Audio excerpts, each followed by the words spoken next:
Hi friends, welcome to this week's video. Today I am sharing a recipe for moong dal that we're going to make in the pressure cooker. That's right. If you are nervous to use your pressure cooker, you don't have much experience, don't worry. I'm going to walk you through every step of this recipe.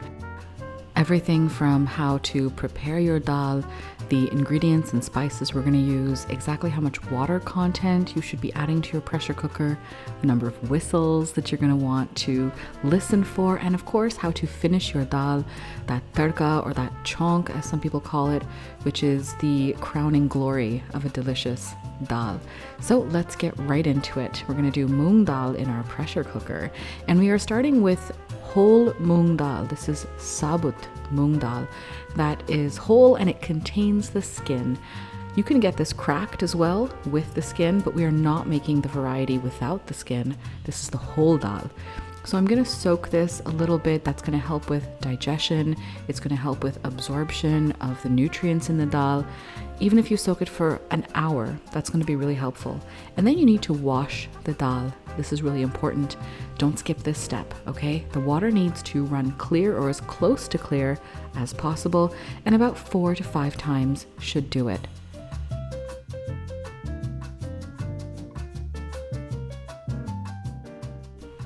We are now ready to get out our pressure cookers, and we are going to confront those pressure cookers with confidence before adding a bit of oil, some chopped up onion, ginger, garlic. All the measurements and ingredients are listed down below for you, but the main takeaway is that nothing has to be chopped too perfectly. Roughly chopped is fine. This is all going to cook down in the pressure cooker anyways. I'm adding some tomatoes as well. You'll notice I'm using a smaller variety of tomato. These are cocktail tomatoes. Use whatever you have. I use these because I got them cheap and on sale, but any type of tomato will be just fine. We're going to make some, a little nice masala here, a nice seasoning to flavor our dal. I added some spices too, and I'm adding a little bit of salt, just trying to build those flavors from the very beginning. And I'm now adding the sabut moong dal.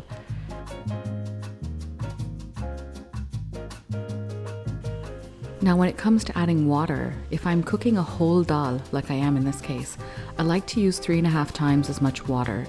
If it were a dal without the skin, 3 would be fine. But for some reason, having that chilka, having that skin on the dal requires a little more water. So it's 3.5 times. We're going to cover up the pressure cooker. We're going to close up the pressure cooker and allow this to cook for 3 whistles. That's what a whistle looks like. And if your pressure cooker whistles a 4th time before you turn down the heat, that's okay. That's really not a big deal, but you need to give this at least 3 whistles on medium-high heat. Then you're going to turn it down all the way to the lowest possible heat and just leave it there for 10 minutes. As I said, if it whistles again, not a big deal.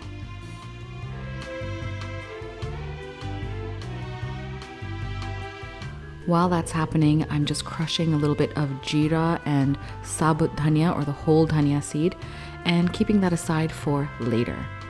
Now, after the 10 minutes are up, I'm opening up my pressure cooker. This is exactly what my dal looks like. I used 3.5 times as much water, and I'm just turning on the oven light there to give you a better look inside the pressure cooker. But you can see that there's still enough liquid. Not all of it has been, steamed away. And I'm pressing the dal a little bit against the side of the cooker to show you that it's fully cooked. Everything is nice and soft, and I'm just incorporating the contents of the pressure cooker here. You can see the dal getting nice and thick. It's really a lovely texture. If you prefer this thinner, of course you can add some water to it, but I'm going to leave it the way it is. On to the finishing touch here. I have a karchi, it's a ladle. I've got some minced garlic, the crushed spices from earlier, and this is going to be our chonk, or our tempering. So I'm adding a little bit of oil. I'm gonna fry this until the jeera releases that aroma and the garlic turns a little bit brown. We're getting so much lovely garlicky flavor into this dal. Remember, we put some into the masala in the beginning, and here we're gonna get that fried garlic flavor. I'm submerging the karchi directly into the dal, giving it a good stir, incorporating everything, and this is the finishing touch of this dal. Please don't skip this step either. It just gives it that little extra something. Now I'm choosing to finish this dal with a bit of ghee right in the middle. Gonna let it melt nice and slowly.